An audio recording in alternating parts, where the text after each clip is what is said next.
அசாமின் மாலிகான் அருகே டெல்லி ராஜ்தானி விரைவு ரயில் மோதியதில் 7 யானைகள் உயிரிழந்த சம்பவம் சோகத்தை ஏற்படுத்தியுள்ளது. ஜமுனாமுக் காம்பூர் இடையே அதிகாலை 2:17 மணிக்கு தண்டவாளத்தை யானைகள் பெரும் கூட்டம் ஒன்று கடந்து கொண்டிருந்தது. அப்போது சைராங்கிலிருந்து ஆனந்த் விஹார் நோக்கி சென்று கொண்டிருந்த ராஜ்தானி எக்ஸ்பிரஸ் ரயில் யானைகள் மீது மோதியது. இதில் யானைகள் தூக்கி வீசப்பட்ட நிலையில் 7 யானைகள் சம்பவ இடத்திலேயே உயிரிழந்தன. ரயிலின் எஞ்சின் மற்றும் 4 பெட்டிகள் தடம் புரண்டன.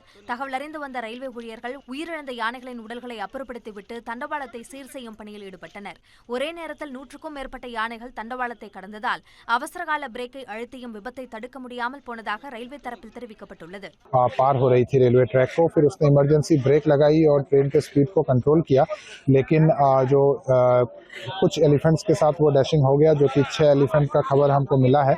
இந்த விபத்தில் ரயில் பயணிகள் யாருக்கும் பாதிப்பு ஏற்படவில்லை என்றும் அதிகாரிகள் தெரிவித்தனர்.